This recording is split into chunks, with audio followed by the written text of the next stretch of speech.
आता 35व्या वयात अभ्यास करते, आता घर सांभाळणार, जबाबदारी पूर्ण करणार, मुलांना बघणार की अभ्यास करणार, म्हणणारे भरपूर जण असतात. पण स्वतःवर विश्वास ठेवावा लागेल. लोक तर म्हणतीलच की हे काय वय आहे, पण आपल्याला विश्वास ठेवावा लागेल की मी काय करत आहे. तेव्हाच आपण आपली जो विश्वासाची बाजू आहे ना, आपला कॉन्फिडन्स आहे तो खंबीरपणे तयार करू शकू. म्हणून लोकांवर विश्वास न ठेवता स्वतःवर विश्वास ठेवा आणि काहीतरी करून दाखवण्यासाठी तत्पर रहा.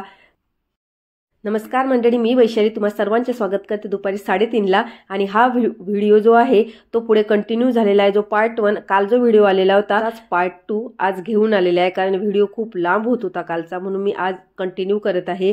तर बघा मैत्रिणींनो, मी आज तुम्हाला माझी नाईट स्टडी दाखवणार आहे. आणि मी दिवसभर वाचलेलं कसं लक्षात ठेवते, मला रात्री झोप येत नाही का, आणि उद्याचं टार्गेट कसं डिसाईड करते. त्यानंतर मग मी माझे जे दिवसभर ऑनलाईन क्लासेस बघते त्याचं काय करते, हे सगळं आजच्या व्हिडिओमध्ये शेअर करणार आहे. त्यामुळे पूर्ण व्हिडिओ बघा आवर्जून, जेणेकरून तुम्हाला पण छान गाईड मिळेल, तुम्हाला पण छान मदत मिळेल कसा अभ्यास करायचा रात्री, आणि तुम्हाला एक प्रकारचं मोटिवेशन मिळेल. तुम्हाला जर माझे व्हिडिओ आवडत असतील तर नक्की शेअर, लाईक आणि सबस्क्राईब करा, जेणेकरून गरजू महिलांपर्यंत पोहोचतील आणि आपल्याला त्यांच्याकडून फुलाची पाकळी मदत मिळेल. तसंच तुम्हाला आणखी एक सांगू इच्छिते, आपलं एक motivation with Vaishali WhatsApp channel आहे. तिथे मी माझे अभ्यासाचे नोट्स प्रोव्हाइड करत असते. तुम्हाला जर काहीही तयारी करायची असेल आणि तुम्हाला जर मदत हवी असेल तर तुम्ही तिथे या, जॉईन व्हा आणि त्यातून तुम्ही तुमच्या अभ्यासाची तयारी चांगली करू शकता. आणि हो, तुम्हाला जर अभ्यासात काही टिप्स असतील तुमच्याजवळ, त्या माझ्याबरोबर शेअर करा, जेणेकरून मला पण एक प्रकारचं मोटिवेशन मिळत राहील. तर आता आजच्या व्हिडिओला सुरुवात करूया.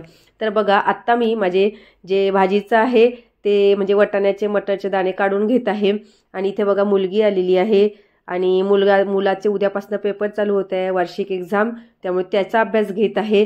आणि आपल्याला मुलांसोबत वेळ घालवणं फार महत्त्वाचं असते.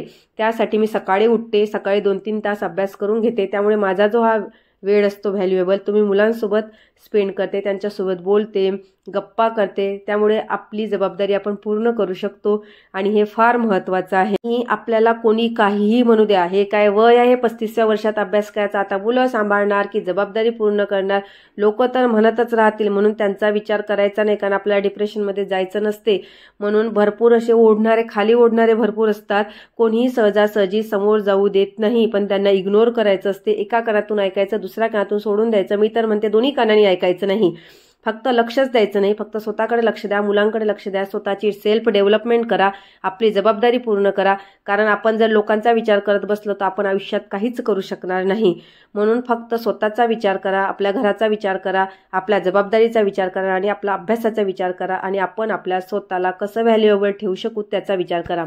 माझ्याही जीवनात भरपूर बोलणारे आलेले आहेत, त्यामुळे मी ते शब्द आता पुन्हा आठवून किंवा तेच ते रिपीट करून त्यात काही फायदा नसतो. म्हणून फक्त आत्ता समोर काय करायचं आहे त्याचा विचार करायचा. आणि आता बघा, मुलाचा अभ्यास झालेला आहे, 4:30 झालेला आहे आणि मी बाळासाहेब शिंदे सरांची व्होकॅब्युलरी ऐकून घेत आहे, कारण मला वेळ मिळाला. आणि तुम्हाला माहिती आहे मी असेच 5-5 मिनिटं माझे चोरत असते.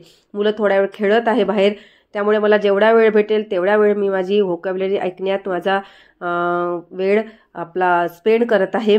त्यानंतर मला जेही वाटतात त्याचे मी स्क्रीनशॉट काढून ठेवते आणि स्क्रीनशॉट काढल्यानंतर ते रात्री मी ते लिहून घेते. म्हणून आपण फक्त स्वतःला कसं डेव्हलप करता येईल, त्याचं नियोजन कसं करता येईल, माझा वेळ मला कसा खर्च करता येईल त्याच्याचकडे लक्ष द्यायचं. बघा, रात्री 9ला मी सगळी भांडी वगैरे घासून आम्ही जेवलो, त्यानंतर मुलांना मी झोपवून दिलं आणि अभ्यासाला आलेली आहे. तर बघा, तात्याच्या ठोकळ्यांमधून मी आता महाराष्ट्राचे जे आपल्या धार्मिक सुधारणा चळवळी आहे त्या करून घेत आहे. आणि मी इतिहासाचा पण अभ्यास करत आहे, मी भूगोलाचा पण अभ्यास करत आहे. मला भरपूर कमेंट येत आहेत, टेटमध्ये सायन्स विचारणार नाही, भूगोल विचारणार नाही, तर आपण अभ्यास का करायचा. तर मला मान्य आहे, पण कसं 15-15 मिनिटं जर दिले आपण प्रत्येक विषयाला, थोडा एक टॉपिक करून घेतला तर काही नुकसान होणार नाही, उलट आपल्या दुसऱ्या परीक्षांसाठी कामा पडेल.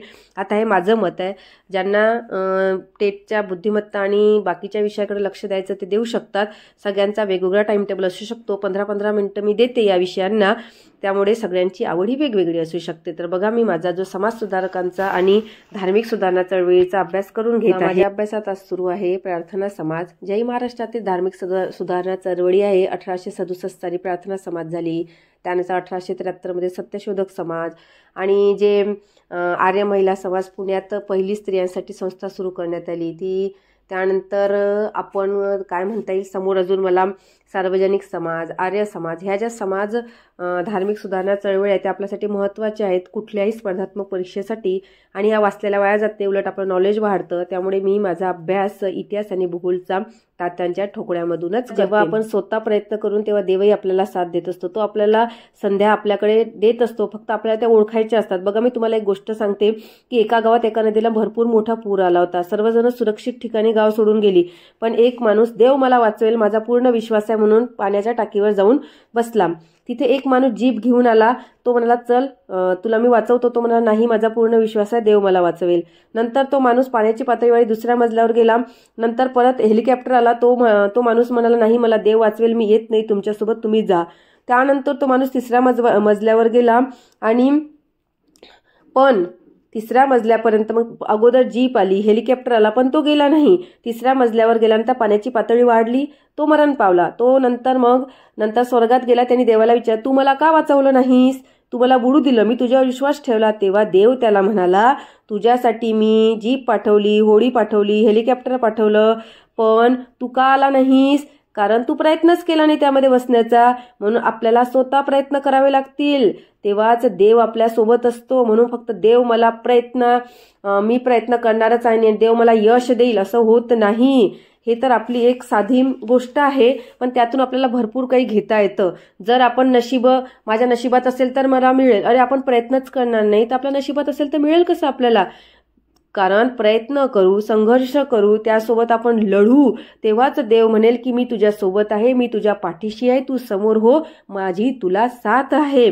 म्हणून स्वतः प्रयत्न करावा लागेल सगळ्या गोष्टींसाठी, तेव्हाच आपल्याला यश प्राप्त होण्यासाठी मदत होईल. आता बघा मी दिवसभर जे स्क्रीनशॉट काढलेले आहे ते लिहून घेत आहे, कारण तुम्हाला माहिती आहे मी दिवसभर कामं करता करता काही ऑनलाईन क्लासेस बघायचे असतात ते बघते, आणि मग त्यानंतर रात्री माझा थोडा जो 15 मिनिटं असतो त्या मी नियोजित वेळ केलेला आहे, त्या 15 मिनिटात मी माझे स्क्रीनशॉट असे लिहून घेते. त्यामुळे कसं असते आपण जो अभ्यास केला असतो ना ऑनलाईन, तो अभ्यास आपल्या कॉपीमध्ये लिहिला जातो आणि तो नोट्स स्वरूपात तयार होतो आणि आपल्याला कधीही वाचता येतो, कारण आपण पुन्हा पुन्हा तेच ऑनलाईन क्लास बघत नाही.